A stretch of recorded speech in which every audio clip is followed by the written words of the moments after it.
அருட்பெருஞ்சோதி அருட்பெருஞ்சோதி தனிப்பெரும் கருணை அருட்பெருஞ்சோதி.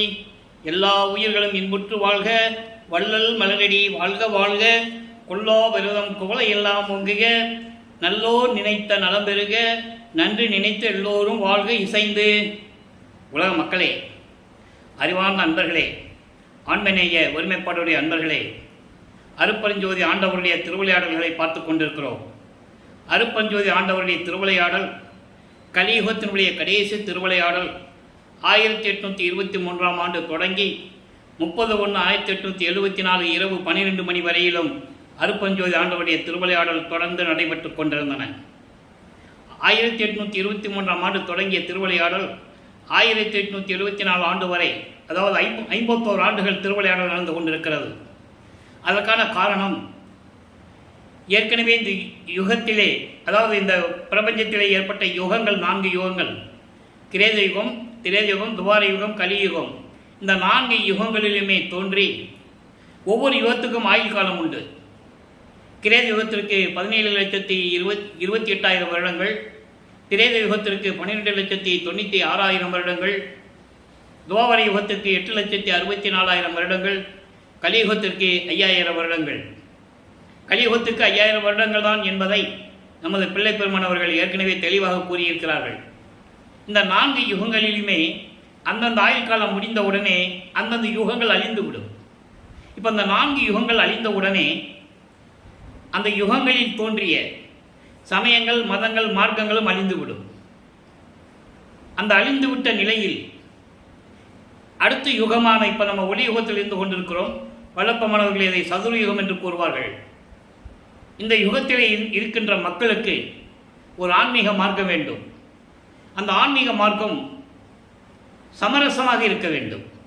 உலக மக்கள் அனைவரும் சமரசமாக வாழ வேண்டும், ஒன்றுபட்டு வாழ வேண்டும், இன்புற்று வாழ வேண்டும் என்பதற்காகவே சுத்த சன்மார்க்கத்தை நிறுவி அதை தன் மகன் கையில் ஒப்படைப்பதற்காக இந்த திருவிளையாடல் செய்கிறார். 51 ஆண்டுகள் தன் அருளால் ஒரு ஆண்மகனை பெற்றெடுத்து அந்த ஆண்மனுக்கு செல்வப்பிள்ளை என்று பெயரிட்டு வளர்த்து கொண்டிருக்கிறார். சதாசிவத்தினுடைய கடைசி கட்டத்தில், அதாவது இதற்கு முன்னால் இருந்த பிரம்மன், திருமால், ருத்திரன், மகேஸ்வரன் போன்ற பதத்தலைவர்கள் அவர்கள் பார்த்து கொண்டிருந்த படைத்தல், காத்தல், அழித்தல், மறைத்தல் ஆகிய 4 தொழில்களையும் சேர்த்து சதாசிவம் செய்து கொண்டிருக்கிறார். அப்போ அவருடைய ஆயுள் காலம் முடியும் போது, 51 ஆண்டுகள் பாக்கி இருக்கும்போது, அதன் பிறகு இந்த பிரபஞ்சத்தை இயக்குவதற்கு ஒரு ஆள் வேணும். அதற்காகத்தான் தன் அருளால் ஒரு ஆண்மகனை பெற்றெடுத்து அவருக்கு செல்வப்பிள்ளை என்று பெயரிட்டு வளர்த்து கொண்டிருக்கிறார். காலங்கள் நெருங்கி கொண்டிருக்கிறது. தனது மகனை இந்த பூலகத்திற்கு வருவிக்க செய்ய வேண்டும். பூலகத்திற்கு வருவிக்க செய்யும் போது திடீரென்று வருவிக்க செய்ய முடியாது. காரணம், உலகியலிலே இருக்க வேண்டும். இந்த 4 யுகங்களிலுமே ஏற்பட்ட இந்த சமயங்கள், மார்க்கங்கள், மதங்களில் கூறப்பட்ட நெறிகளை மக்கள் இன்னமும் வழிபட்டு கொண்டிருக்கிறார்கள். அந்தந்த யுகங்களில் இருந்த பதத்தலைவர்கள், சமயத் தலைவர்கள், மார்க்கங்களுடைய தலைவர்கள் அவர்களுக்கு கருத்துக்கு ஏற்றபடி அவர்களுடைய கர்த்தாக்களை, அவர்களுடைய தலைவர்களை உருவகப்படுத்தி அதற்கு ஏற்றபடி ஆலயங்களை அமைத்து, வழிபாட்டு முறைகளை அமைத்து மக்களை வழிபட செய்து விட்டார்கள். இது மக்களுக்கு தெரியாது. இன்னும் யுகங்கள் இருக்குது, எல்லாமே இருக்குதுன்னு நினச்சிட்டு இருக்காங்க. அப்போ உலக மக்களுக்கு சொல்லணும், அது தேவையில்லை, அதனால் சென்ற யுகங்களிலே முடிந்து விட்டது. இப்போ நம்ம இருக்கிற ஒளி யுகத்திலே நமக்கு தேவை சுத்த சன்மார்க்கம் என்ற நிலையை உலக மக்களுக்கு தெரியப்படுத்த வேண்டும். உலக மக்கள் எல்லாம் சுத்த சன்மார்க்கத்தில் இருக்க வேண்டும். அதற்காக தன் மகனை ஒரு தாயின் வழியாக சிதம்பரம் அருகிலே இருக்கின்ற மருதூர் என்ற கிராமத்திலே ராமையா பிள்ளை, சின்னை அம்மையார் அவர்களுடைய குடும்பத்தில் இருந்து தன் மகனை வருவிக்க செய்தார். வருவிக்க செய்தார் என்பது இறைவனால் வருவிக்க உற்றவர். அவருக்கு பிறப்பு இறப்பு இல்லை. உலகியலிலே பிறந்தார் என்று சொல்லுவார்கள், அவதரித்தார் என்று சொல்லுவார்கள். ஆனால் நமது பிள்ளை பெருமான் அவர்கள் வருவிக்க உற்றவர். அதற்கான காரணங்களையும் கூறுகிறார். எப்படி ஒரு தந்தையினுடைய உபசாரத்தால் பெற்ற தந்தை என்பான் ஒருவனுடைய சுக்கில பையிலிருந்து, அதாவது விந்து பையிலிருந்து எப்படியெல்லாம் அவரை காப்பாற்றி உபசாரத்தால் பெற்ற தாய் என்பால் ஒருத்தியின் கருவறையிலே எப்படியெல்லாம் வந்து சேர்ந்தார் என்பதை தெளிவாக நமக்கு அருளியிருக்கிறார்கள் வல்லற்பமானவர்கள். நல்லா புரிஞ்சுவிடும் நீங்க.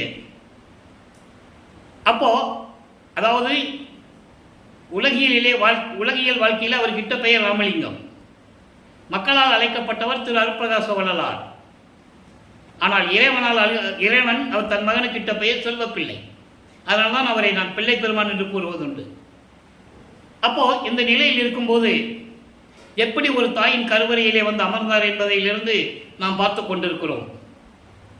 இந்த சமயங்களிலும் மதங்களிலும் மார்களில் கூறப்பட்ட நெறிகள் எல்லாம் முடிந்து விட்டது, மக்களுக்கு அது தெரியவில்லை, அதை மக்களிடம் சொல்ல வேண்டும் என்பதற்காகவே சுத்த சன்மார்க்கத்தை உலக மக்கள் எல்லாம் ஒன்று சேர்த்து சுத்த சன்மார்க்கத்தில் இணைக்க வேண்டும் என்பதற்காகவே நான் வருவிக்க உற்றேன் என்பதை பிள்ளை பெருமான் அவர்கள் தெளிவாக திருவருட்பாவிலே கூறியிருக்கிறார்கள்.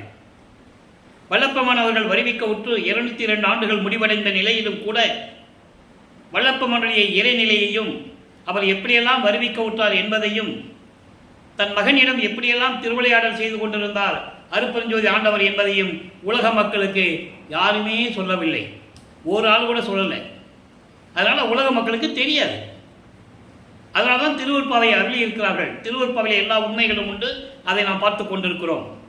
ஆகவே வல்லப்பெருமான் அவர்கள் ஒரு தாயின் வழியாக வருவிக்க உற்று அந்த தாயின் கருவறையிலே இருக்கும்போது எப்படியெல்லாம் இறைவனுடைய திருவிளையாடல் நடந்தது என்பதையும் தெளிவாக நாம் பார்த்து விட்டோம்.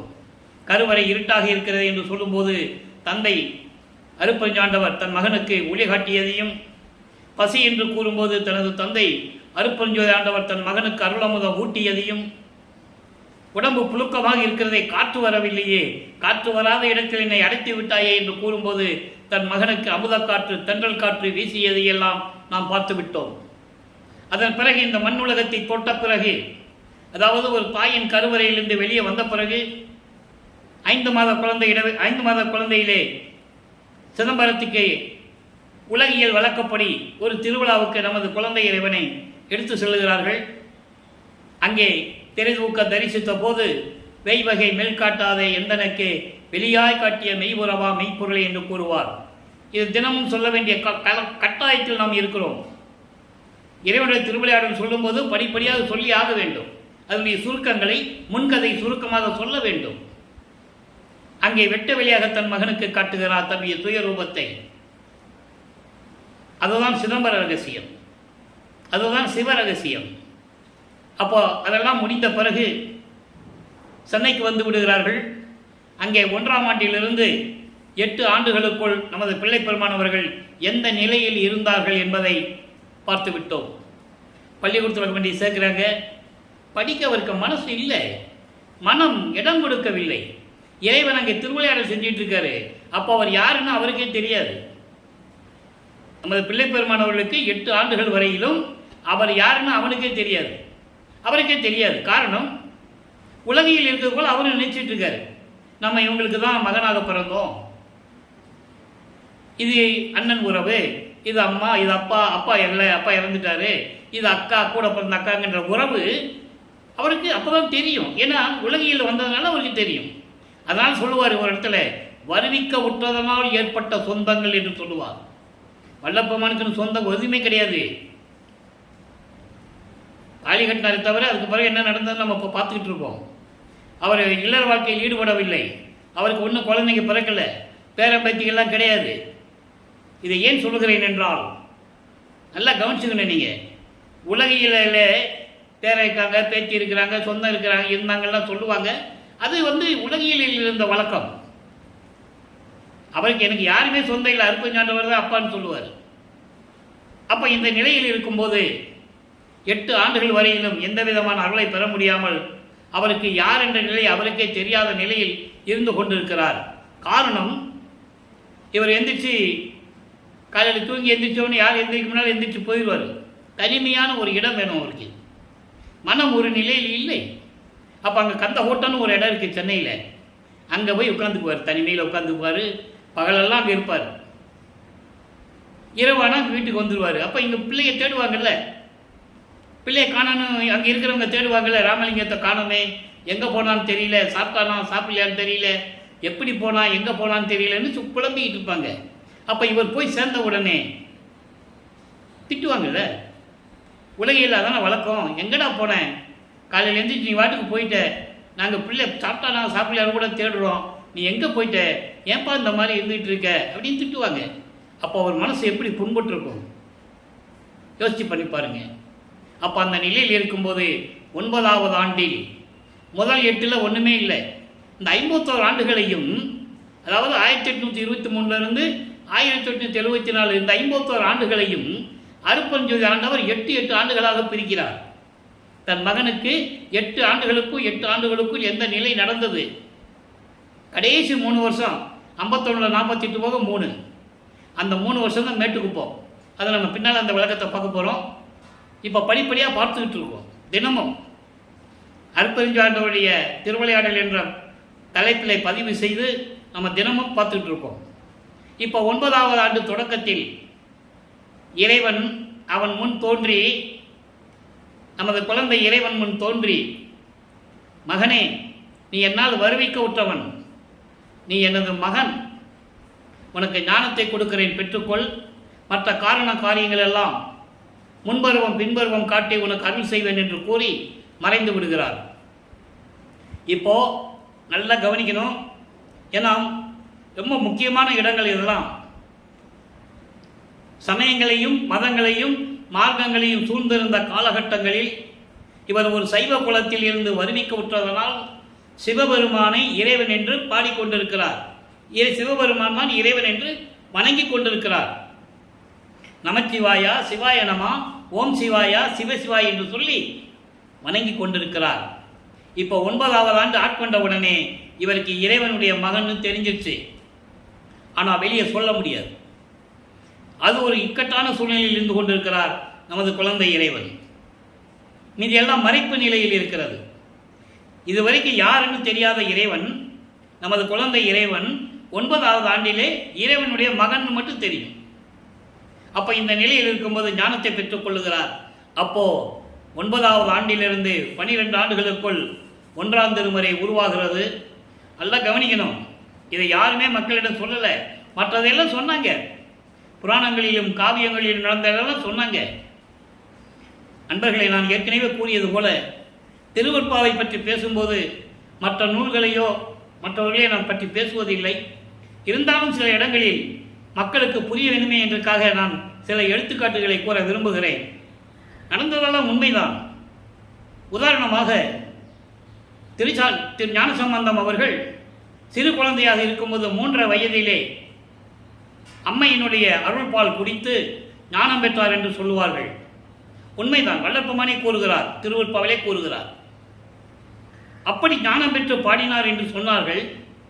அதே போல வல்லற்பமானவர்களை 9வது ஆண்டில் ஞானம் பெற்றுக்கொண்டு இறைவனிடம் ஞானம் பெற்றுக்கொண்டு பாடல்களை பாடினார், இறைவனை வேண்டினார் என்று யாரும் சொல்லவில்லை.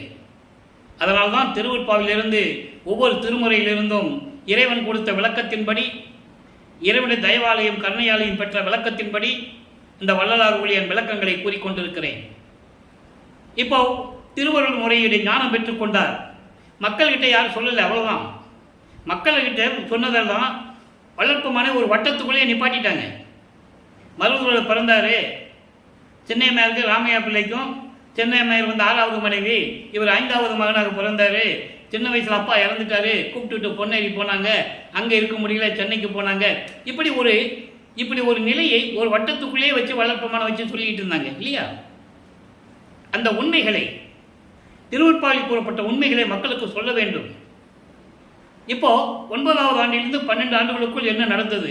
அந்த 3 வருஷத்தில் 1ஆம் திருமுறை உருவாகிறது. 1ஆம் திருமுறை 8 பதிகங்கள், திருவடி புகழ்ச்சி, விண்ணப்ப கழிவென்பா, நெஞ்சல் உறுத்தல், சிவநேச வெண்பா, மகாதேவ மாலை, திருவருள் முறையீடு, வடிவுடை மணிக்க மாலை, இங்கீத மாலை, மொத்தம் 712 பாடல்கள். 700க்கு மேற்பட்ட பாடல்கள் உண்டு. நம்ம திருவருள் முறையிலிருந்து இறைவனுடைய திருவிளையாடலை பார்த்து கொண்டிருக்கிறோம். இன்னும் நிறைய விளக்கங்கள் சொல்ல வேண்டியது இருக்கிறது. அப்போ திருவருள் முறையீடிலே 232 பாடல்களிலே எப்படியெல்லாம் சிவபெருமானை பற்றி முறையீடு செய்கிறார். வருவிக்க விட்டு சென்று விட்டாயே, எனக்கு எந்த விதமான அருளையும் கொடுக்கவில்லை என்று முறையீடு செய்கிறார். ஒவ்வொரு பாடலிலும் எப்படி முறையீடு செய்தார் என்பதையெல்லாம் நாம் பார்த்து விட்டோம். அதன் பிறகு அப்பனை பற்றி பாடியாச்சு, எந்த அருளையும் கொடுக்கல. அப்போ தந்தையிடம் கேட்டு பிரயோஜனம் இல்லை, அம்மையிடம் கேட்டு பார்ப்போம் என்று சொல்லி வடிவுடையம்மனை பற்றி, அந்த அம்மாவை பற்றி புகழ்ந்து பாடி முறையீடு செய்கிறார். வடிவுடை மாணிக்க மாலை உருவாகிறது. மொத்தம் 100 பாடல்கள். ஒவ்வொரு பாடலிலும் அதனுடைய விளக்கங்களை பார்த்து கொண்டிருக்கிறோம். எப்படி ஒரு குடும்பத்தில் உலகியல் பிள்ளைங்க அப்பா கிட்ட ஏதாவது வேணும்னு சொல்லி அப்பா செய்யலைன்னா அம்மா கிட்ட போவாங்க இல்லையா? அதுபோல இவர் வடிவுடையம்மனை பற்றி பாடுகிறார். என்ன பாடுகிறார், எப்படியெல்லாம் முறையீடு செய்கிறார் என்பதை பார்த்து கொண்டிருக்கிறோம். நல்லா கவனிக்கணும். இப்போ வல்லப்பெருமானவர்கள் 2வது எட்டில் இருந்து கொண்டிருக்கிறார். 12 ஆண்டுகளுக்குள் என்ன நடந்தது, அப்புறம் 13வது ஆண்டில் ஞானத்தை பெற்ற பிறகு அவர் எப்படி திருவொற்றியூருக்கு சென்று முறையீடு செய்கிறார். அதன் பிறகு படிப்படியாக ஒவ்வொரு 8 ஆண்டுகளிலும் எப்படி அருளை பெற்றுக் கொண்டார் என்பதை தான் திருவொற்பாவிலிருந்து ஒவ்வொரு திருமுறையிலிருந்தும் ஒவ்வொரு பாடலிலிருந்தும் அங்கே இருக்கின்ற விளக்கங்களை உலக மக்களுக்கு தெரியப்படுத்திக் கொண்டிருக்கிறோம். இப்போ வடிவுடை மாணிக்க மாலையை பாருங்க. பாடல் நம்பர் 23. இது வரைக்கும் 22 பாடலுடைய விளக்கத்தை பார்த்தோம். இன்னைக்கு 23வது பாடல். அனம் பொறுத்தான் புகழ் ஒற்றினின் மாயகன், அங்கு உமிழிதனம் பொறுத்தால் ஒரு மாற்றாடை தன் முடிதனில் வைத்தே தினம் பொறுத்தான், அது கண்டும் சினம் இன்றி சேர்ந்த நின்பால், அது கண்டு சினமின்றி சேர்ந்த நின்பால் மனம் பொறுத்தாள் எவர் கண்டாய், மனம் பொறுத்தார் எவர் கண்டாய் வடிவுடை மாணிக்கமே சொல்றார். அதாவது நான் தந்தையை பற்றி பாடிவிட்டேன், எந்த விதமான அருளையும் பெற முடியவில்லை, வடிவுடை மாணிக்கமே என் அம்மையே என்று சொல்லி இந்த பாடலை முறையீடு செய்கிறார். காரணம் எப்படி? அனம் பொறுத்தான் புகழ். அனம் பொறுத்தான் என்பது அன்னப்பறவையை வாகனமாக கொண்ட பிரம்மன் போற்றி புகழக்கூடிய இறைவன். அன்னப்பறவையை வாகனமாக கொண்டிருக்கின்ற இறைவன். அதை 6ஆம் திருமுறை வரும்போது இறைவனுடைய அடியை முடியை யாரும் பார்க்கவில்லை என்பதை எவ்வளவு தெளிவாக கூறியிருப்பார் என்பதை எல்லாம் விளக்கங்களை எல்லாம் பார்த்து விட்டோம். ஆக அன்னப்பறவையை வாகனமாக கொண்ட பிரம்மன் போற்றி புகழக்கூடிய திருவொற்றியூரில் இருக்கின்ற உனது கணவர் எப்படி சொல்றார் பாருங்க. உனது கணவர் கங்கை என்னும் வேறொரு பெண்ணை தன் முடிமேல் வைத்துள்ளதை பார்த்தும் சினம் கொள்ளாமல் அவருடன் சேர்ந்து இருக்கின்றாய். ஏற்கனவே ஒரு பொண்ணை கங்கைன்ற ஒரு பொண்ணை தலையில வச்சிட்டு இருக்காப்ல, அது உனக்கும் தெரியும். அப்படிப்பட்ட இறைவன் யாரு? பிரம்மன் போற்றி புகழக்கூடிய ஒரு இறைவன். அப்போ இவ்வளவு நிதானமாக இருக்கின்ற நீ எனக்கு மட்டும் ஏன் அருளவில்லை? அதான் கேட்கிறாரு. உன் போல மனம் பொறுத்து கொண்டவர் யாரும் இல்லை. எப்பவுமே ஒரு பெண்ணு வந்து கணவன் இன்னொரு மனைவியை வைத்திருந்தா எந்த பெண்ணு பொறுத்து இருப்பா? உலகையில நம்ம பார்க்குறோம்ல, எவ்வளவு பிரச்சனைகள் வரும். ஆனால் அது தெரிந்தும் கூட நீ பொறுத்து கொண்டிருக்கிறாய். காரணம், உன் கணவனை நீ விட்டு கொடுக்காமல் இருக்கின்றாய்.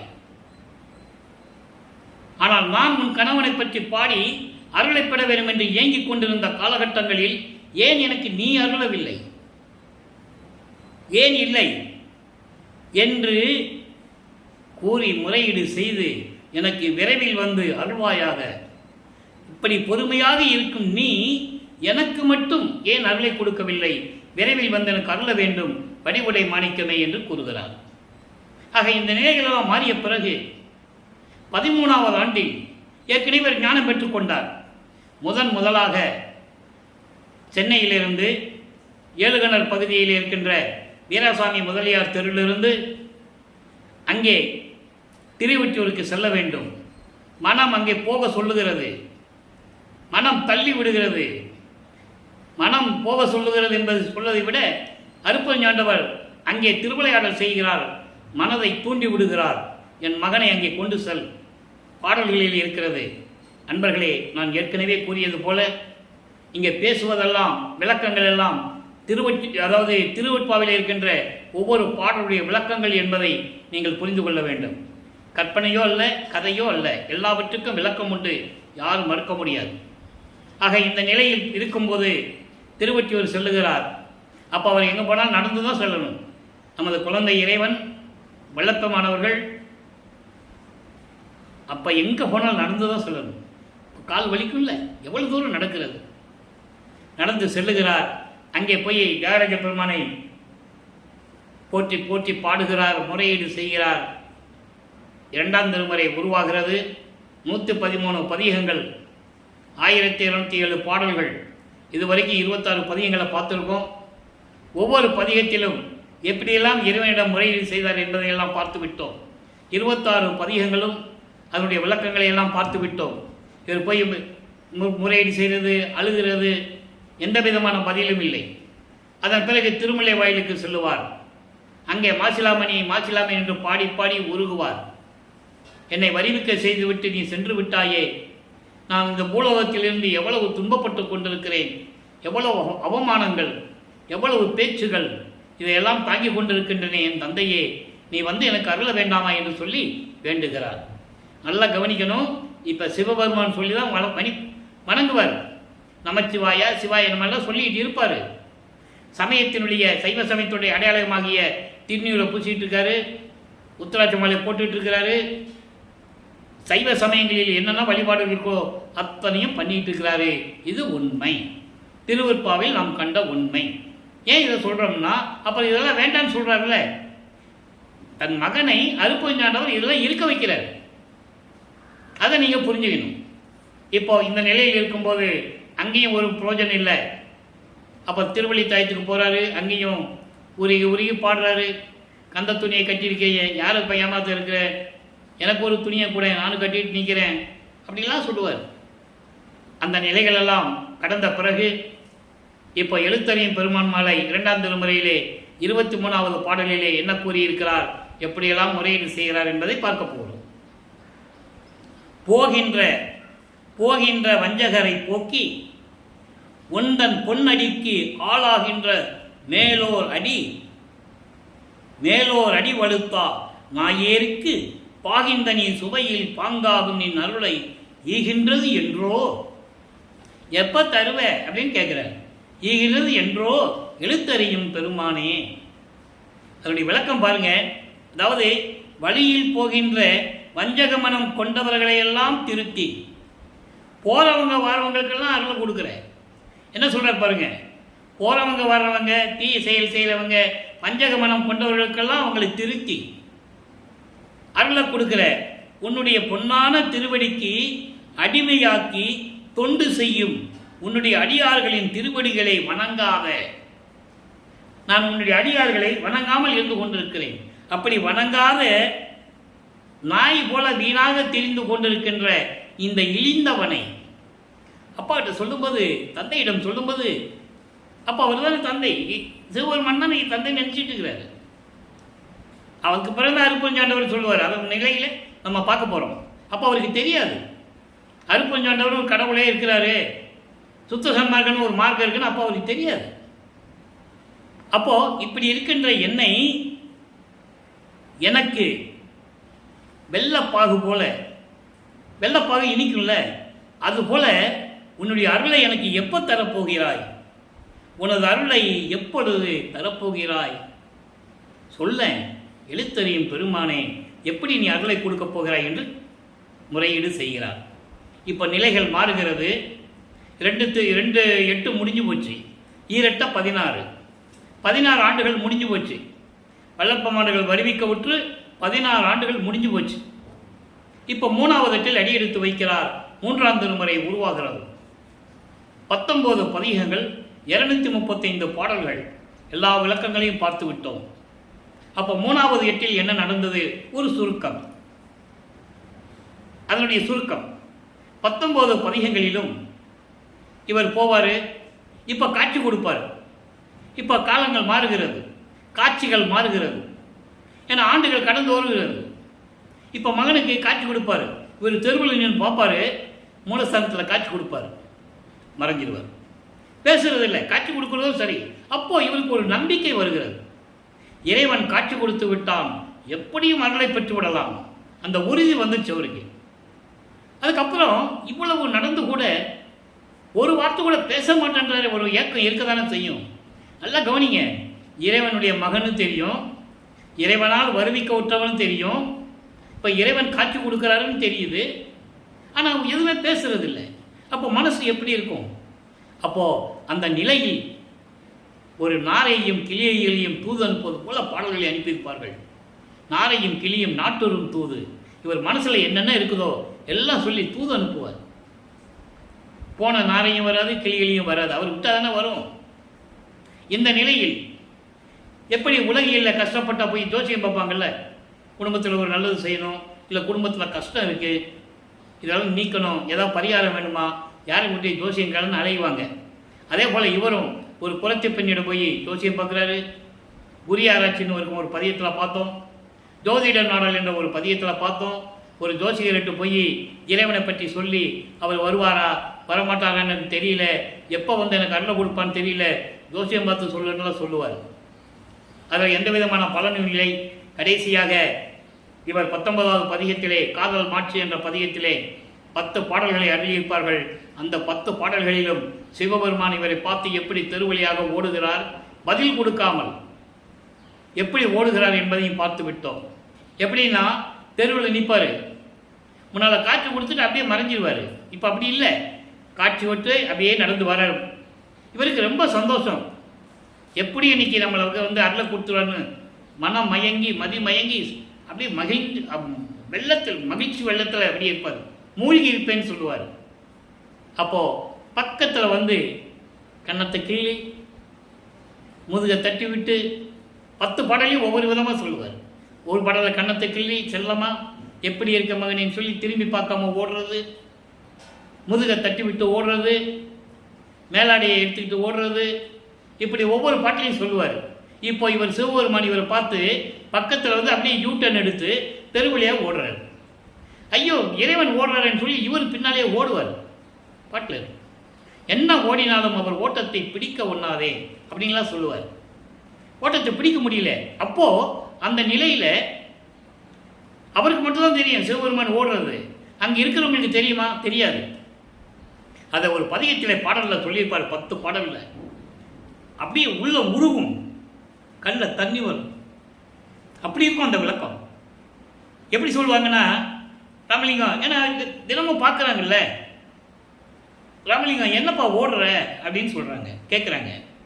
அப்போ இவர் சொல்கிறாரு, சிவபெருமான் ஓடுறாரு, நானும் பின்னால் ஓடி பிடிச்சிடலான்னு பார்த்தேன், ஓடிட்டாரு, ஓடி மறைஞ்சிட்டாரு, என்னால் ஓட்டத்தை பிடிக்க முடியல அப்படின்னு சொல்லும்போது அங்கே இருக்கிறவங்க என்ன சொல்லுவாங்க, பைத்தியமாப்பா உனக்கு, சிவபெருமான் போனது நீ பாத்தியாக்கும், இதை நான் நம்பணுமாக்கும், இதெல்லாம் நாங்கள் நம்பணுமா, எப்படி நாங்கள் நம்புறது, நம்ப மாட்டாங்கல்ல. சரி அப்படியே நீ சிவபெருமான்கிட்ட போனேன்னு வச்சுக்கோ, என்ன நீ சாதிக்க போகிற, அவனுக்கு சோறு இல்லை, தெரு பிச்சை எடுத்துங்கிறான்னு சொல்கிறாங்க, படுக்க இடத்துல சுடுகாட்டில் போய் படுத்துக்கிறான்னு சொல்கிறாங்க, மண்டை ஓடெல்லாம் கழுத்தில் போட்டிருக்கான்னு சொல்கிறாங்க, கழுத்தில் பாம்பு வச்சுருக்கான், நீ போய் கட்டி பிடிச்சேன்னு வச்சுக்கோ, துரத்தி போய் கட்டி பிடிச்சா பாம்பு கொத்துமே, மண்டை ஓட ஒன்று நெஞ்சில் இடிக்குமே, என்ன சுகத்தை பார்க்க போகிற, போப்பா அவன் வேலையை பாரு அப்படின்லாம் சொல்லுவாங்க. பாடலுடைய விளக்கத்தை உங்களுக்கு சொல்லிகிட்டு இருக்கேன். அப்போ இவர் பதில் சொல்லுவார், அப்படியெல்லாம் நீங்கள் சொல்லக்கூடாது, நான் அவன் மீது காதல் கொண்டுள்ளேன். ஏன்னா தன்னை ஒரு பெண்ணாக உருவகப்படுத்தி சிவபெருமானை தலைவனாக உருவப்படுத்தி ஒரு அப்படியெல்லாம் அந்த பாடலில் சொல்லியிருப்பார். அதாவது சுருக்கமாக சொல்லப்போனால் ஒரு காதலனை பற்றி எப்படியெல்லாம் சொல்லுவாளோ அதுபோல் அங்கே இருக்கும், அந்த பாடலில் இருக்கும். தாய்க்கு சொல்லுவது, செவிலி தாய் இவருக்கு பதில் சொல்லுவது, இப்படியே வரும். இது என்னென்னா உலக மக்கள்கிட்ட அங்கே இருக்கிறவங்ககிட்ட என்ன சொல்கிறாருன்றது அந்த பாடலுடைய பொருள்.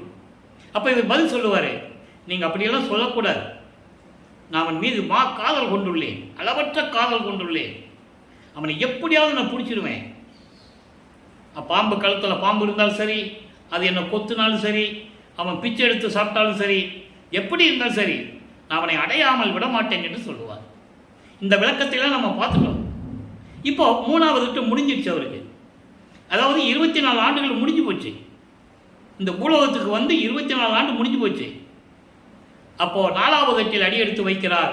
4 8 32. அப்போ 25வது ஆண்டிலிருந்து 32 ஆண்டுகளுக்குள் என்ன நடந்தது என்பதை திருவருட்பாவிலிருந்து பார்த்துட்டு இருக்கோம். 4ஆம் திருமுறை உருவாகிறது. அங்கே 12 பதியங்கள், கடைசி 4 பதியங்களை விட்டுருவோம். அது திருநாவுக்கரசர், திருஞான சம்பந்தர், மாணிக்கவாசகரை பற்றி பாடினது. அது வந்து நமக்கு அதில் இறைவனுடைய திருவிளையாடல் இருக்காது. இவர் வந்து சைவ சமயத்தை அவங்க பரப்பினாங்க. அவங்க பேர் என்னைக்கு நிலைச்சி நிற்கணுங்கிறதுக்காக பண்ணார், வேற ஒன்றும் இல்லை. ஏன்னா திருமூலர் வாழ்ந்த காலத்தை அதுக்கு பின்னால் வந்து திருநாவுக்கரசரும் திருஞான சம்பந்தரும் சொல்லலை. அவங்கள பற்றி ஒன்றும் சொல்லலை. அதுக்கப்புறம் திருநாவுக்கரசரும் திருஞான சம்பந்தர் வாழ்ந்த காலத்தை அதுக்கு பின்னால் வந்து சுந்தரன் சொல்லலை. அப்புறம் சுந்தரனும் திருநாவுக்கரசரும் திருஞான சம்பந்தர் காலத்தை மாணிக்கவாசகர் சொல்லலை. பாடல்களை எழுதினார்கள், இறைவனுடைய அருளை பெற்று பாடல்களை பாடினார்கள். அது திருமுறையாக உருவாகியது உண்மை. ஆனால் வல்லப்பமான்கள் திருவருட்பாவிலே இவங்கள் புகழ் எப்படி ஓங்கி இருக்க வேண்டும் என்பதற்காக 4 பேரை பற்றிய 4 பதியங்களை உருவாக்கினார். அவ்வளோதான். அதுக்கு பிறகு இந்த 8 பதியங்களில், மீதி இருக்கிற 8 பதியங்களில் 197 பாடல்களில் எப்படியெல்லாம் வந்து இறைவன் அருளை கொடுத்தார் என்பதை நம்ம பார்த்துட்டோம். அது ஒரு சுருக்கம். 27வது ஆண்டில் அவருக்கு திருமண ஏற்பாடு நடந்து கொண்டிருக்கிறது. இதை ஏன் தினமும் சொல்றாருன்னா, அது இறைவனுடைய திருவிளையாடல் என்பதை உலக மக்களுக்கு தெரிவிக்க வேண்டும். அதை ஒரு கதையாக சொன்னார்கள். இவர் அக்கா மகளை கல்யாணம் பண்ணணும்னு சொன்னார், முடியாதுன்னு சொன்னார். அப்புறம் வலுக்கட்டாயமாக பண்ணி வச்சுட்டாங்க. அப்புறம் பொண்டாட்டியை தாலி கட்டிட்டு அங்கேயே விட்டுட்டு வந்துட்டார். இப்படி தானே சொன்னாங்க. உலக மக்களுக்கு உண்மையை சொல்ல வேண்டும். திருவருட்பாவில் என்ன உண்மை இருக்கு, அந்த உண்மையை மக்களுக்கு சொல்ல வேண்டும் என்பதற்காகத்தான் இந்த வள்ளலார் ஊழியன் திருவருட்பாவிலிருந்து ஒவ்வொரு பாடலுடைய விளக்கத்தை கூறிக்கொண்டிருக்கிறேன். இப்போ 4ஆம் திருமுறையில் என்ன நடந்துச்சு? 27வது ஆண்டு, இவருக்கு வல்லப்பமனுடைய 27வது ஆண்டில் இந்த பெண்ணை கல்யாணம் பண்ணிக்கப்பா, நீ வீட்டுக்கு அடங்க மாட்டேன்ற, உனக்கு கல்யாணம் பண்ணால் முடிவு பண்ணியிருக்கோம் அப்படின்னு சொல்லும்போது இவருக்கு தெரியும். இப்போ சுத்த சன்மார்க்கு இருக்கிறது தெரியும் அவருக்கு. இந்த பொண்ணுக்கு நம்ம தான் தாலி கட்டணும், நம்ம தாலி கட்டினாதான் அந்த பொண்ணுக்கு விமோசனம் கிடைக்கின்றது அவருக்கு தெரியும். பாடலில் இருக்குது, பாடலில் சொல்லிட்டார். அதை அந்த விளக்கத்தையெல்லாம் நம்ம பார்த்துட்டோம். அப்போது இவர் முதல்ல ஒரு ட்ராமா, ஒரு நாடகம் மாதிரி ஆடுறாங்க. யார்? அருப்பஞ்சாண்டு இவர் சேர்ந்துக்கிட்டு ஒரு திருவிளையாடல் ஆடுறாங்க. உடனே இவர் சொல்கிறாரு, அப்படியெல்லாம் எனக்கு விருப்பம் இல்லைன்னு சொல்லும்போது இவர் யார் சொன்னால் கேட்பாங்கன்னு அவங்களுக்கு தெரியும். திருவொற்றியூரில் ஒரு சாமியார் இருக்காரு, அவர்கிட்ட போய் கூட்டு போகலாம். அந்த சாமியார் யார்? அருப்பறிஞ்சு வேண்டவர். அவர் பேர் ராமலிங்கம் தான் சொல்லுவாங்க. அது உலகியலில் செவி வெளி வந்த செய்திகள். ஆனால் எங்கள் அப்பா சொல்லி தான் தாலி கட்டன்னு இவர் சொல்லுவார் ஒரு இடத்துல. அப்போ அது உண்மைன்னு நம்ம எடுத்துக்கலாம், தப்பு இல்லை. அப்போ அப்பா கிட்ட பெர்மிஷன் வாங்கியாச்சு, அவர் நீ தாலி கட்டிக்கோன்னு சொல்லிட்டாரு. இவரும் தாலி கட்டுறாரு. அப்போ அந்த திருமண நிகழ்ச்சியின் போது அந்த கூட்டத்தில் இவரை வாழ்த்துவதற்கு பிரம்மன், திருமால், ருத்திரன் போன்ற வானவர்கள், பதத்தலைவர்கள், ரிஷிகள், முனிவர்கள், சத்தர்கள், சக்திகள், தேவர் கூட்டத்தை சேர்ந்த 18 கூட்ட தலைவர்கள் எல்லாம் வந்து நிற்கிறாங்க. அங்கே வாழ்த்துவதற்கு உட்கார்ந்துருக்காங்க. பாட்டில் சொல்றாரு. ஏன் மக்கள்கிட்ட சொல்லலை யாரும்? புரிஞ்சுக்கணும் நீங்க. அதான் சொன்னேன், வளர்ப்பமான ஒரு வட்டத்துக்குள்ளேயே நிப்பாட்டிட்டாங்க. அப்போ வாழ்த்துவதற்கு உட்கார்ந்துருக்காங்க. ஒரு சாதாரண மனுஷனை வாழ்த்துவதற்கு அவங்க வர முடியுமா? வருவாங்களா? வேற மனிதனுடைய கண்களுக்கு தெரியாது, இவருக்கு தெரியும். அப்போ தாலி கட்டுகிறார். இந்த பூலோகத்திற்கு வருவதற்கு முன்னாலேயே அங்கேயே அவங்க அப்பா சொல்லிட்டாரு, இந்த பொண்ணுக்கு நீ தான் தாலி கட்டணும், நீ தான் தாய் மாமாவ அப்படின்னு சொல்லி தான் எல்லாம் வர்றாங்க. பூலோகத்துக்கு வந்து மறைப்பு நிலையில் இருக்கிறது. அதுக்கப்புறம் திருவிளையாடல் நடக்கும்போது அது பூர்த்தி ஆகுது. அப்போ இவர் தாலி கட்டுறாங்க, அவங்களாம் வாழ்த்துறாங்க. இவர் மனம் வருத்தப்படுறாரு. அப்பா வரலையே, அம்மா வரலையே, அருப்பறிஞ்சு வேண்டவர் சிவகாமி வெள்ளி வரலன்னு வருத்தப்படுறாரு. அப்போது அவங்க எப்படி 2 குதிரை மாட்டின தேரில் வந்து மணமக்களை வாழ்த்தினார்கள் என்பதையும் அந்த விளக்கத்தையும் நம்ம பார்த்துட்டோம். பாடல் இருக்குது, பார்த்துட்டோம். இப்போ தாலி கட்டி முடித்தாச்சு. சமயங்களையும் மதங்களையும் மார்க்கங்களையும் விட்டாச்சு. சரியை கிரிய யோகம் என்ற 12 நிலைகளையும் கடந்தாச்சு. சரின்னு என்ன? உருவ வழிபாடு. மனசில் இவன் தான் நமக்கு இறைவன் நினச்சிட்டு வழிபடுறது. அது சிவபெருமானும் சரி, திருமாலாக இருந்தாலும் சரி, யாராக இருந்தாலும் சரி, அவங்க மனசில் உருவகப்படுத்தி அந்த உருவத்தை வழிபடுறது சரியை. கிரியை என்பது அந்த உருவத்திற்கு வேள்வி வளர்த்து மந்திரம் சொல்லி வழிபடுவது. நமச்சிவாயா, சிவாய நம, இது சைவ சமயத்தை சேர்ந்தது. ஓம் நம நாராயணா, அவன் வைஷ்ணவ சமயத்தை சேர்ந்தவன். ஓம் முருகா, சரவண பவான்னு சொல்கிறது கௌபார சமயத்தை சேர்ந்த தலைவன், காணாபத்தியத்தில் பிள்ளையார் வழிபடுவது, இப்படியெல்லாம் நிறைய சமயங்கள் உண்டு. அதனுடைய தலைவர்கள் அவங்க, அவ்வளோதான். அப்போ இந்த நிலைகளெல்லாம் மாறணும். ஆக அந்த அம்மாவுக்கு தாலி கட்டியாச்சு, விமோசனத்தை கொடுத்தாச்சு, இப்போ உலகியலை விட்டாச்சு. என்ன பண்ணிட்டாரு, இனிமேல் நம்ம எங்கேயும் போகக்கூடாது, திருவொற்றியூருக்கோ திருமலை வயலுக்கோ எங்கேயும் போகக்கூடாதுன்னு சொல்லி மன உறுதியோடு இருக்கிற இடத்துல அந்த வீட்டிலேயே கதவை சாத்தி தாப்பா போட்டார். நம்ம எங்கேயுமே போக மாட்டேன்னு இறைவனுக்கு தெரிஞ்சிருச்சு. சரி, இனிமேல் மகனை காக்க வைக்க முடியாது. ஏன்னா 32 ஆண்டுகள் முடிஞ்சு போச்சு, நீ 19 ஆண்டுகள் தான் பாக்கி இருக்கு. நல்லா புரிஞ்சுக்கணும். நீங்கள் இன்னும் கருங்குடிக்கு போகணும், தர்மசாலைக்கு வரணும், மேட்டுக்குப்பத்துக்கு போகணும், சத்திய சபை கட்டணும், நிறைய வேலை இருக்கு. அப்போது இறைவன் விண்ணுலகத்திலிருந்து பூலோகத்திற்கு வருகிறார். அருப்பெருஞ்சோதி ஆண்டவர் தெருவிலை எப்படி நடந்து வந்தார், அவர் கால் எப்படி வலித்தது, அப்பா கால் எப்படி வலித்ததெல்லாம் சொல்லுவாருங்க. கால் வலிக்க நடந்து வந்தாருன்னு சொல்லுவார். அப்போது கதவை திறக்கணும்ல, அவர் வந்து தான் திறக்கிறார். கையை காட்டினா கதவு திறக்க போகுது, தாப்பா விலக போகுது. நீங்கள் நிறைய சினிமாவில் பார்த்துருப்பீங்களே, இப்படி கையை காட்டுவாங்க, அப்படியே தாப்பா திறக்கும், அப்படிலாம் காட்டுவாங்க. அது மாதிரி தான். அப்போ கதவு திறக்குது. கதவை திறந்து ஒரு காலை உள்ளே வச்சு ஒரு காலை வெளியே வைக்கிறார். வீட்டுக்குள்ளே வரல, வந்தானே இவர் கதவை பூட்டிடுவார். திரும்பி இவர் வெளியே போக முடியாது. வெளியே போனால் நீ 19 வருஷம் திருவிளையாடம் நடத்திருந்தேன், அது அவருக்கு தெரியும். இவன் போனால் பூட்டிடுவான்னு சொல்லி பாடலில் சொல்லுவார். உள்ள ஒருத்தன் காப்பு வச்சுட்டு நிற்பான், மனசுக்கிட்ட சொல்லுவார், உள்ளத்துக்கிட்ட, மனமே என் நெஞ்சமே, வெளியே ஒருத்தன் நிற்பான் கையில் காப்பு வச்சுக்கிட்டு, நான் ஏமாத்துட்டேன் இதுக்கு முன்னால், இப்போ அவன் உள்ளே வருவான், அந்தவனை நீ என்ன பண்ணுவேன், கதவை சாத்தி 2 தாப்பா போட்டுற முடியுமா. அப்போ அவர் மனசில் நினச்சிருக்காரு, உள்ளே வந்தால் 2 தாப்பா போட்டு அவனை வெளியே விடக்கூடாதுன்னு நினச்சிருக்கிறாரு. அது இறைவனுக்கு தெரியும்ல. அதனால் ஒரு காலை உள்ளே வச்சு ஒரு காலை வெளியே வச்சு மகனை கூப்பிட்டு எல்லா அருளையும் கொடுப்பார். எல்லாத்தையும் பார்த்துட்டோம். இப்போது எல்லா அருளையும் பெற்றுக்கொண்டார். தத்துவ சித்தி, தத்துவ வெற்றி, அண்டங்களை கடப்பது, அந்தங்களை கடப்பது, தத்துவங்களை கடப்பது, சரியை கிரியை என்ற 12 நிலைகளை ஏற்கனவே கடந்து விட்டால், வெள்ளாடை போட்டு விட்டால், முக்காடு போட்டாச்சு, திருநூறு பூசுதல் நிப்பாட்டியாச்சு, உத்திராட்ச மலை கழட்டி போட்டாச்சு. ஏன்னா சுத்த சன்மார்க்கத்துக்கு இருக்கக்கூடாது, தெளிவாக சொல்கிறாரு. ஆனால் இங்கே இருக்கிறவங்க இன்னும் பேசிகிட்டு இருக்கிறாங்க, அப்படியெல்லாம் கிடையாது, அவர் இன்னும் திருநூறு பூசிக்கிட்டு தான் இருந்தார். பூசிக்கிட்டு இருந்தார். எப்போ இருந்தார்? சமயங்களிலும் மதங்களிலும் மார்க்கங்களில் இருந்து கொண்டு சிவபெருமானை வழிபடும் போது இருந்தார். அது சைவ சமயத்தின் அடையாளம். இந்த மார்க்கம் வேற, இறைவனே வேற. சுத்த சன்மார்க்கத்தின் இறைவன் அருப்பெருஞ்சோண்டவர். சுத்த சன்மார்க்கத்தின் முக்கிய தடைகள்னு சொல்றாரு. சமயங்கள் மதங்கள் மார்க்கனுடைய சங்கற்ப விகற்பங்கள் சுத்த சன்மார்க்கத்துக்கு தடைகள்னு சொல்றாரு. நல்லா புரிஞ்சுக்கணும். நீங்க எல்லாரும் பேசி பேசி ஏமாற்றிட்டு இருக்காங்க மக்களை. தெளிவாக சொல்ல முடியும் என்னால். இறைவன் கொடுத்தாலும் மிக உறுதியாக தைரியமாக என்னால் சொல்ல முடியும். பாடலில் இருக்குது உதாரணங்கள், அதாவது எல்லாமே சாட்சிகள் இருக்குது, ஆதாரங்கள் இருக்குது, திருவருட்பாவில் இருக்குது. அப்போ இந்த நிலைகள் இருக்கும்போது எல்லாத்தையும் விட்டுட்டு இப்போ சுத்த சன்மார்க்கத்தை வாங்க போகணும்.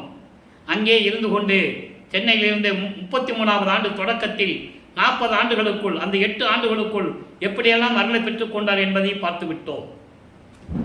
அப்போது அதனுடைய சுருக்கம் 33வது ஆண்டிலே பறந்து சென்று தத்துவங்களை கடந்து அண்டங்களை கடந்து சுத்த சிவஞான வழிக்கு போகிறாரு. அங்கே சுத்த சன்மார்க்கத்தை பெறுவதற்காக அப்படி போகும்போது முதலாக போயிட்டு இருக்கிறாரு. அங்கே ஒரே கூட்டமாக இருக்குது. சத்தியஞான சபைக்கு முன்னால் நின்றுட்டு இருக்காங்க. முதல்ல தேவர்கள் நிற்கிறாங்க, அதுக்கப்புறம் பிரம்மன், திருமால், ருத்திரன், சதாசிவம் பதத்தலைவர்கள் நிற்கிறாங்க. அவங்க கூட இந்திரன் நிற்கிறாரு. சத்தர்கள், சக்திகள், முனிவர்கள், ரிஷிகள் எல்லாமே நிற்கிறாங்க. அங்கே உள்ளே போக முடியாது. கொலையும் புலையும் தவிர்த்தவர்களும் சத்தியஞான சபைக்குள்ளே போக முடியும். நல்லா புரிஞ்சுக்கணும். நீங்கள் இவங்கள் சுத்த சன்மார்க்கத்தை சேராதவர்கள், சமயங்களிலும் மதங்களிலும் மார்க்கங்களில் ஈடுபட்டு கொண்டிருந்தவர்கள், தேவர்கள் இருந்து ரிஷிகள் இருந்து முனிவர்கள் இருந்து எல்லாருமே. அதனால் படிக்கு கீழே நிற்கிறாங்களாம். அங்கே சத்தியஞான படி இருக்குமே, அந்த படிக்கு கீழே தான் நிற்கிறாங்க. முதல் படியில் கூட கால் எடுத்து வைக்க முடியாதுன்றார். அப்போ என்ன ஒரே கூட்டமாக இருக்குதுன்னு பார்க்குறாரு. கதையல்ல, கற்பனையல்ல, பாடல்களில் இருப்பதை உங்களுக்கு கூறிக்கொண்டிருக்கிறேன். எல்லாமே பாடல்களில் உண்டு. அப்போ தேவர்கள் பார்த்து என்ன இங்கே கூட்டம் நிற்கிறீங்கன்னு கேட்குறாரு. அவங்க சையை கட்டுறாங்க அவருக்கு. நீங்கள் போங்க சாமி, நீங்கள் போகிறதுக்கு தகுதி இருக்குது, நீங்கள் போங்க சாமி, பாட்டு இருக்கு. அப்போ இவர் உள்ளே போகிறாரு. மகனை வரவேற்கிறார் அருட்பெருஞ்சோதி ஆண்டவர். மகனே, உனக்காக காத்து கொண்டிருந்தோம். 2 நாளிகை தான் இருக்கிறது. உனக்கு மணிமகுடமெல்லாம் சூட்ட வேண்டும், சுத்த சன்மார்க்கத்தை தர வேண்டும், சாகா கல்வியை உனக்கு கற்றுத்தர வேண்டும். நேரம் நெருங்கி கொண்டிருக்கிறது. இந்த ஆடைகளை கழிந்துவிட்டு, முக்கோடோடு தானே போறாரு, இந்த ஆடைகளை களைந்துவிட்டு புனித நீராடி புத்தாடை அணிந்து சவலம் செய்து சேவிங் செய்து மங்கள கோலத்துடன் வருவாயாக என்று தந்தை கட்டளையிட, அதே போல இவர் வருகிறார். சுத்த சன்மார்க்கத்தை பெற்றுக்கொள்கிறார். சுத்த சன்மார்க்கம் பெற்றேன், பெரிய சிவ அனுபவத்தால் சுத்த சன்மார்க்கம் பெற்றேன், இரவாமை உற்றேன் கான் தோழி என்று கூறுவார். அப்பதான் சுத்த சன்மார்க்கத்தை வாங்குறாரு. சாகா கல்வியை கற்றுக்கொள்கிறார். பாடலில் உண்டு. அவருக்கு மட்டும் சாகா கல்வியை சொல்லித்தர்றத இங்கே வெளியே இருக்கிறவங்க எல்லாரும் பார்ப்பாங்க. நாகாதிபனும் நாராயணனும் நான்முகனும் நறுமுறுமெனவே ஞான தெல் அமுதம் அளித்தாய் நானும் உண்டு துண்ணவே சாகா கல்வியை பயிற்று தந்த தயவை சாற்றருக்கரிது. தெளிவாக சொல்லுவார். மெய்யருடைய பிள்ளைக்கு பாட்டு கற்றுக்கொண்டார், சுத்த சன்மார்க்கத்தை பெற்றுக்கொண்டார், எல்லாரையும் பெற்றுக்கொண்டார். 3 மட்டும் பாக்கி. அருட்பெருஞ்சோதியை வாங்கணும், திருவருள் செங்கோலாட்சியை வாங்கணும், அவர் இவரோட 2.5 கலக்கணும்.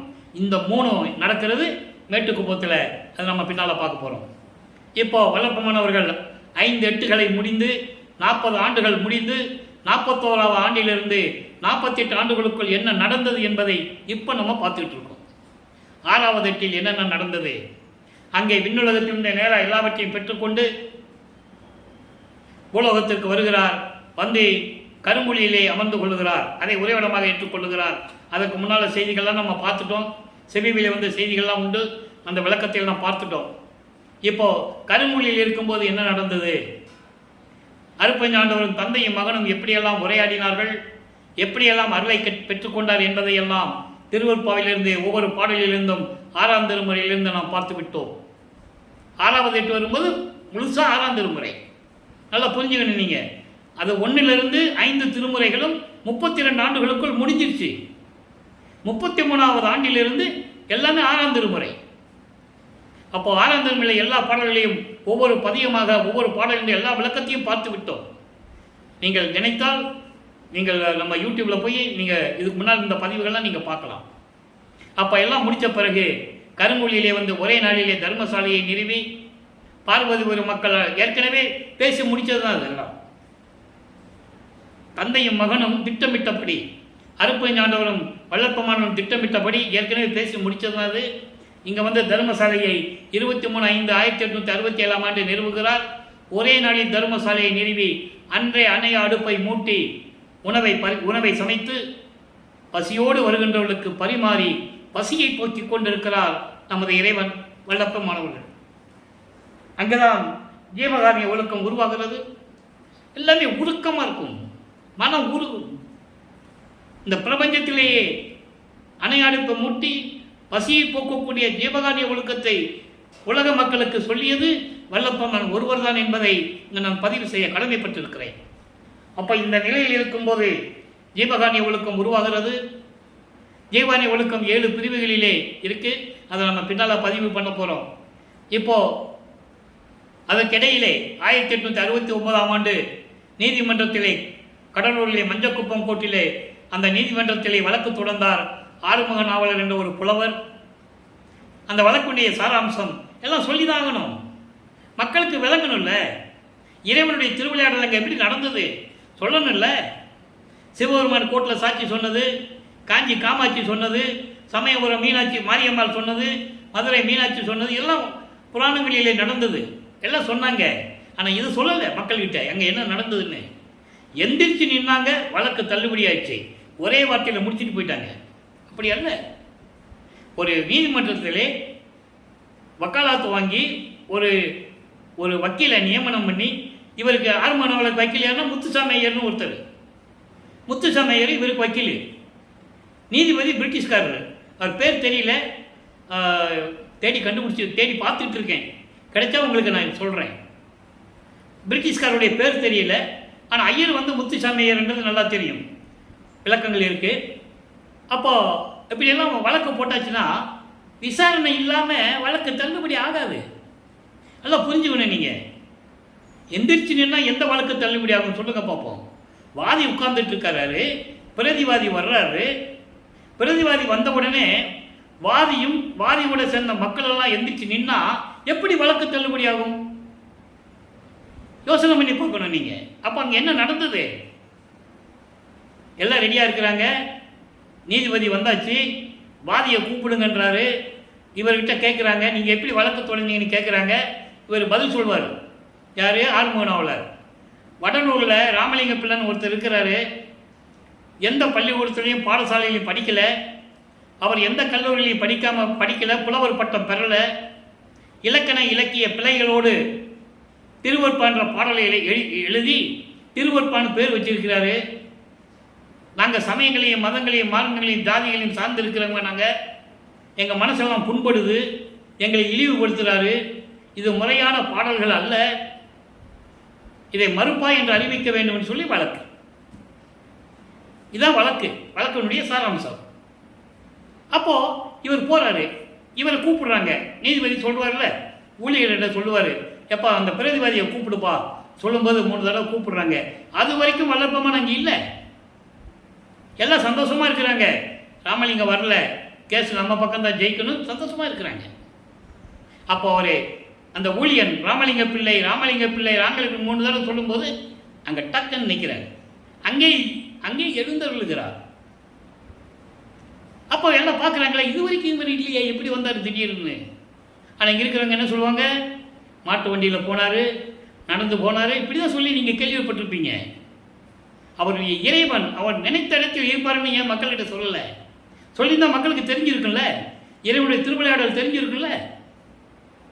அப்போது அவர் போகிறாரு, வழக்கை அவரை நீதிபதி கேட்குறாரு, என்ன வழக்குன்னு உங்களுக்கு தெரியுமான்னு கேட்கும்போது இவர் காட்சி கொடுத்துருக்கணும். உண்மை அது. ஒரு இடத்துல சொல்லுவார், கணக்கு வழக்கு அத்தனையும் முடித்தேன் என் தந்தையினால் என்று கூறுவார். அதெல்லாம் சூட்சமமான விளக்கங்கள். இப்படி தான் நடந்திருக்கணும். அங்கே வாதங்கள் இப்படி தான் நடந்திருக்கணும், விசாரணை இப்படி தான் நடந்திருக்கணும். அப்போ அவர் கேட்கும்போது இவர் சொல்லியிருக்காரு, இறைவனுடைய அருளால் எல்லாமே இயற்றியது, நான் இயற்றியது அல்ல, இறைவன் சொல்லி நான் இயற்றினேன் அப்படின்னு சொல்லும்போது அவருக்கு தெரியல. டிரான்ஸ்லேட்டர் இருப்பாங்க, பிரிட்டிஷ் நீதிபதிகளுக்கு தமிழ் டிரான்ஸ்லேட்டர். இவங்க தமிழில் சொல்லுவாங்க, அவங்க இங்கிலீஷில் பெயர் மாற்றம் செய்வாங்க. அப்படியெல்லாம் சொல்லி அவர் உணர்ந்து இறைவனை பார்த்துட்டு காட்சி கொடுத்த பார்த்துட்டார்ல, பிறகு எப்படி உணர்ந்து தானே முடியும்?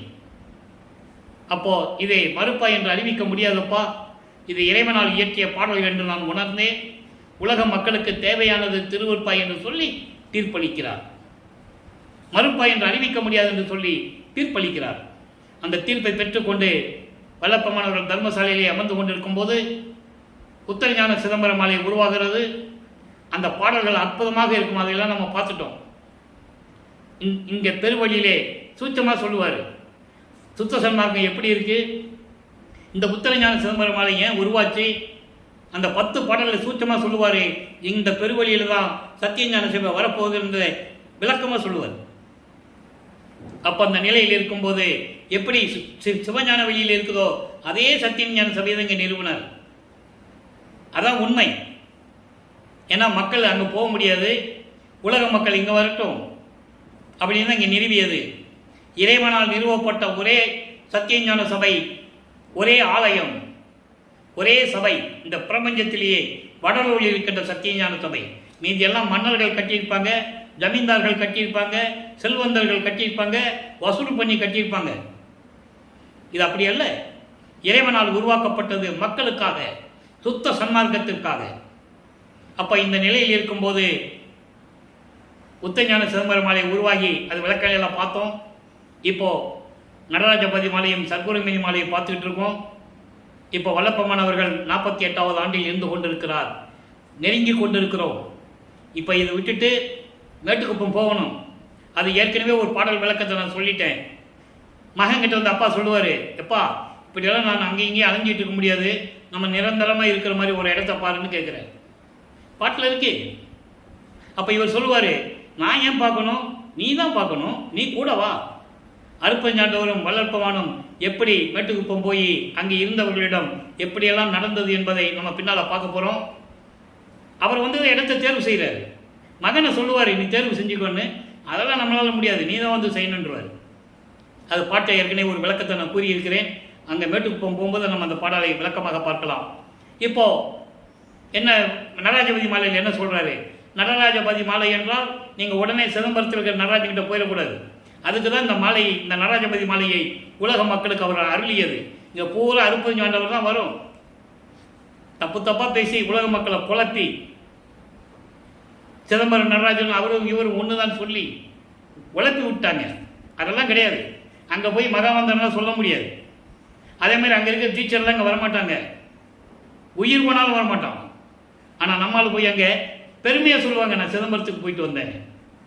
சரி, அது அந்த விளக்கம் ஒரு நாளைக்கு ஒரு பதிவு போடணும், அது பின்னால் போடுவோம். அதுக்குள்ளே நம்ம போக வேண்டாம். இப்போது நடராஜபதி மாலை, நடராஜபதி மாலையில் என்ன சொல்கிறாரு நல்லா கவனிங்க. அருப்பெருஞ்சோதி ஆண்டவர் தான் இறைவன். இப்போ சிவபெருமானோ நமச்சிவாயோ சிவாயனமோ வரவே வராது. அது முடிஞ்சு போச்சு. சைவ சமயத்தின் தலைவன், அது வேலையோ முடிஞ்சு போச்சு. அந்த 4 யுகத்தோடு முடிஞ்சு போச்சு. கலியுகம் 1900 ஆண்டில் முடிஞ்சு போச்சு. 1900 ஆண்டோட எல்லா சிவபெருமானும் போயாச்சு, எல்லா சமயங்களும் மதங்களும் போயாச்சு. இப்போ என்ன சொல்கிறாரு அருப்பஞ்சாண்டவர் பற்றி என்ன சொல்கிறாரு? பாடல்களில் இருக்கின்ற விளக்கத்தை பற்றி தான் நாம் பார்க்க வேண்டும். இதுதான் உண்மை. பூத முதலாகிய பல கருவிகள் அனைத்தும் என் புகழ் வழி பணிகள் கேட்ப. நல்லா கவனிக்கணும், இதெல்லாம் யாருமே சொல்லலையே.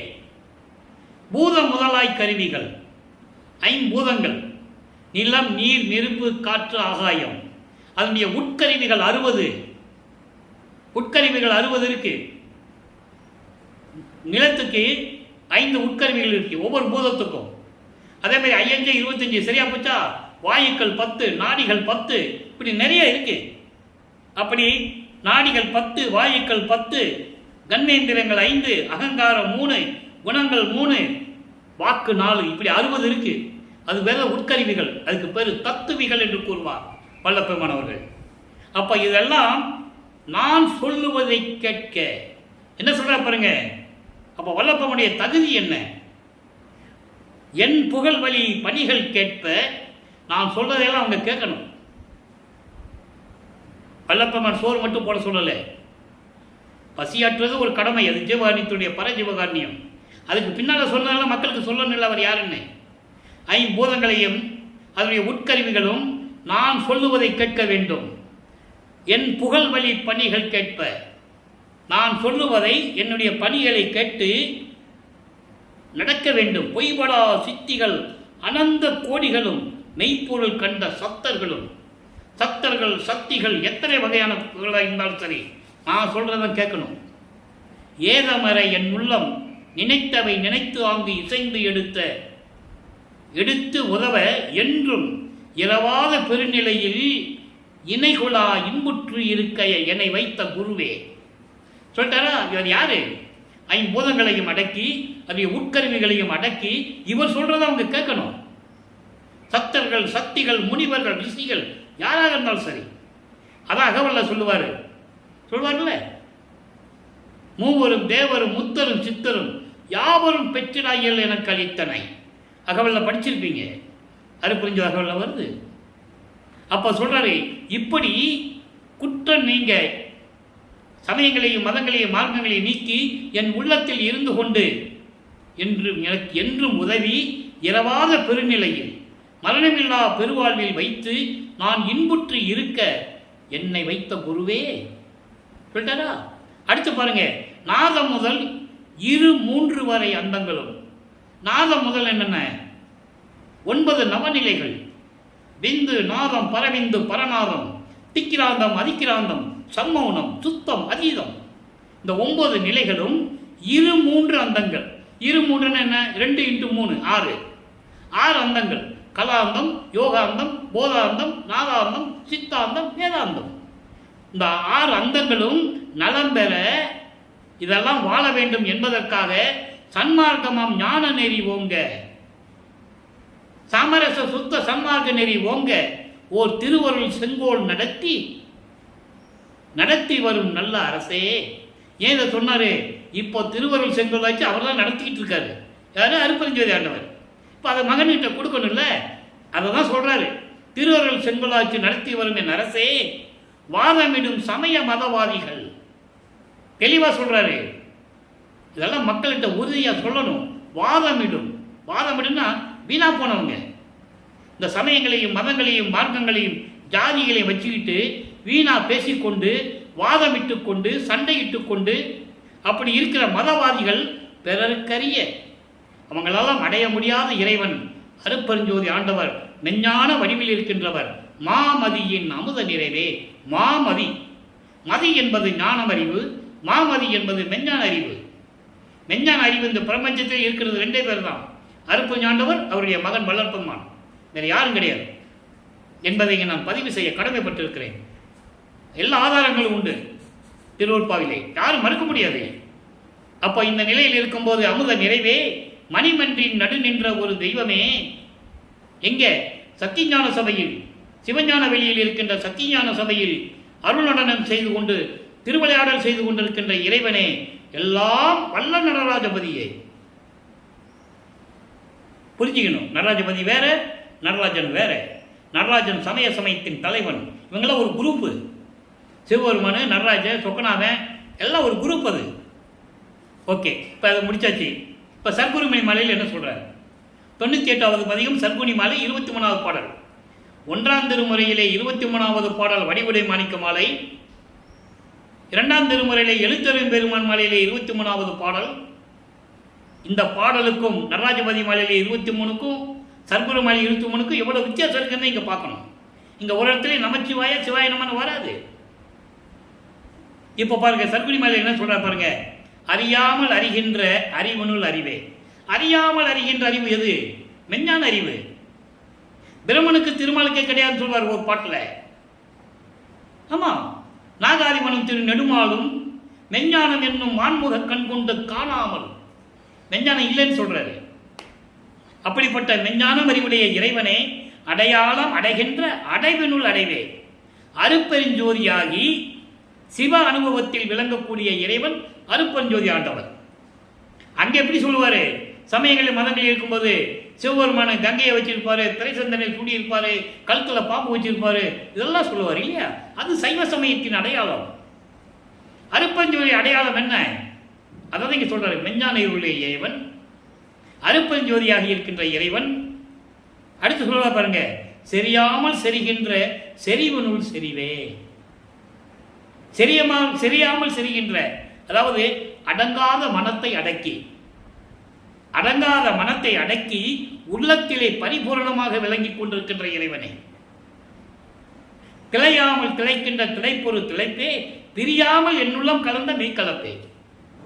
என்றும் என்னை விட்டு பிரியாது என் உள்ளத்தில் இருக்கின்ற இறைவன் எனக்கு திளைப்பென்றதே இல்லை, கவலையே இல்லை என்று சொல்லுகிறார். இது அகவலிலே சொல்லுவார். எம்மை எனும் என்னை விட்டு இறையும் பிரியாது அம்மையும் அப்பனுமாம் அருட்பெருஞ்சோதி. நல்லா புரிஞ்சுக்கணும். அதுக்கப்புறம் சொல்றார் பாருங்க, பிறவாமல் இரவாமல் என்னை வைத்த பெருக்கே. பிறவாமல் இரவாமல் என்னை வைத்த பெருக்கே, மரணமில்லா பெருவாழ்வில் என்னை வைத்துக் கொண்டிருக்கின்ற எனது தந்தையே அருட்பெருஞ்சோதி ஆண்டவரே. எவ்வளவு அருமையா சொல்றார் பாருங்க. சாவா நிலை இது தந்தனம் உனக்கே ஆவா என அருளிய அருட்பெருஞ்சோதி. சாவ நிலை வந்துச்சுனாலே பிறப்பு இறப்பு இருக்காது இல்லையா? அது சுத்த சமாகத்தில் சேர்ந்துட்டோம்னா மரணமில்லா பெருவாழ்வு உண்டு.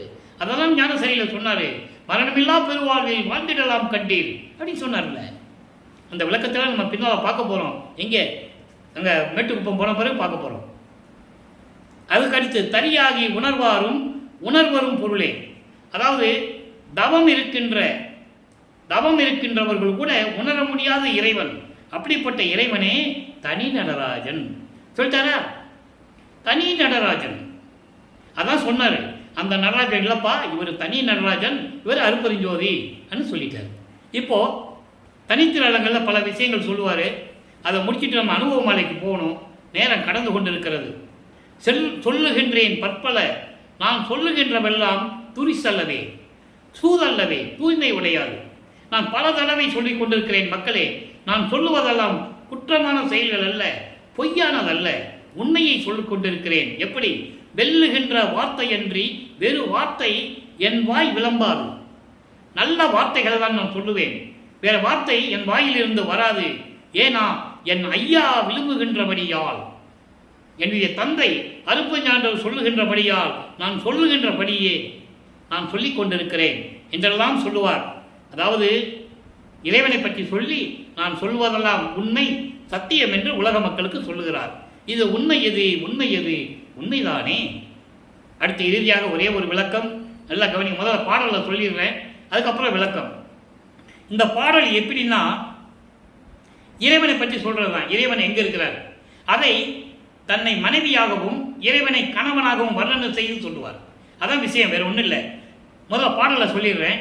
கூடிய கூடிய என் தனி கணவர் நல்வரத்தை நானே குறிக்கின்றதோறும் ஒளி எறிகின்ற மனம்தான் நீடிய பொன் மலைமுடி மேல் வாழ்வடைந்த தேவர் நீள்முடி மேல் இருக்கின்றது என்று உரைக்கோ, அன்றி ஆடிய பொற்றவை நடுவே சிற்றவையின் நடுவே ஆடுகின்ற அடிநிழல் கீழ் இருக்கின்றது என்கோ.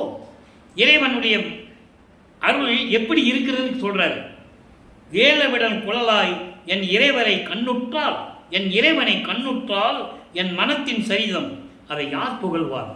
அதாவது என்ன சொல்றாருன்னா, என்னுடன் கலந்த எனது இறைவன், எனது அருப்பஞ்சோதி ஆண்டவர், அவர் வந்து வருகின்ற நேரங்களை எல்லாம் நினைக்கும் போது என் மனம் ஒளி விட்டு வீசிக்கொண்டிருக்கிறது. ஒளி வீசிக்கொண்டிருக்கிறதே. சுத்த சிவஞான வெளியில் இருக்கும் இறைவனுடைய சிரசு மேல் என் முடிமேல் இருக்குது என்று நான் சொல்லவா? இல்லதென்றால் ஆடிய உன் பாதங்கள் நடுவே சிற்றவையின் நடுவே ஆடுகின்ற அடி நிழல்கள் இருக்குது என்று சொல்லவா? என் மனம் அப்படி இருக்குதுன்னு சொல்றாரு. என் மனம் சிற்றவையிலே திருவிளையாடல் செய்து கொண்டிருக்கின்ற இறைவனுடைய திருவடியின் கீழ் இருக்கிறது என்று நான் சொல்லவா? இல்லது என் தலைமுடி மேல் இருக்கிறது என்று சொல்லவா? ஏற்கனவே திருவடியை தன் முடியில் வைத்ததான் சொல்லுவார். அந்த பாடல் விளக்கத்தில் நம்ம பார்த்துட்டோம். இவர் படுத்திருப்பார், அருப்பஞ்சாண்டவர் அந்த பக்கம் படுத்து தலையை இவர் தலை மேலே வைப்பார், இவர் தட்டி விடுவார். இது ஒரு திருவிளையாடல் அப்பனும் பிள்ளைக்கும். இவர் முடிச்சிட்டு இருக்காருன்னு அவருக்கும் தெரியும், அவர் வந்து படுத்தது இவருக்கும் தெரியும். அந்த நிலையை சொல்லுவார். அதை இங்கே சொல்றாரு, ஆடுகின்ற அடி நிழல்கையில் இருக்கின்றது என்கோ. என்னுடைய மனம் எப்படி இருக்குன்னு நான் சொல்லவா? அப்படிப்பட்ட இறைவன், அந்த இறைவனை பார்த்தால் கண்ணுற்றால், அந்த இறைவனை பார்த்தால் என் மனதின் சரிதம் அதை யார் சொல்லுவார்? இறைவனை நான் கண்ணால் பார்க்கும்போது என் மனம் எப்படி இருந்தது என்ற நிலையை அதை யாரால் சொல்ல முடியும்? என்னால் நான் ஒருவன் தான் சொல்ல முடியும் என்ற நிலையை உலக மக்களுக்கு கூறுகிறார். எனவே அன்பர்களே, இன்று நாம் பார்த்த இறைவனுடைய திருவிளையாடலில் எல்லா விளக்கங்களையும் உங்களுக்கு கொடுத்தாகிவிட்டது. எனவே நீங்கள் சுத்த சன்மார்க்கத்தில் இணைந்து கொலையும் புலையும் தவிர்த்து மகாமந்திரம் சொல்லி அருப்பெருஞ்சோதி அருப்பெருஞ்சோதி தனிப்பெருங்கருணை அருப்பெருஞ்சோதி என்ற மகாமந்திரத்தை உச்சரித்து நீங்களும் சுத்த சன்மார்க்கத்தில் இணைந்து இறைவனுடைய அருளையும் செல்வங்களையும் எல்லாம் பெற்று இந்த வையகத்திலே நீங்கள் வாழ்வாங்கு வாழ வேண்டும் என்று இறைவன் தயவாலையும் கருணையாலையும் வாழ்த்து விடைபெறுகிறேன். இந்த வள்ளலார் ஊழியன். மீண்டும் நாளை சந்திப்போம். நன்றி, வணக்கம். அருட்பெருஞ்சோதி அருட்பெருஞ்சோதி தனிப்பெருங்கருணை அருட்பெருஞ்சோதி. நாளையும் இறைவனுடைய திருவிளையாடலை பார்த்து கண்டு மகிழ்ந்து இறைவனுடைய அருளை பெற்றுக்கொள்ளுங்கள்.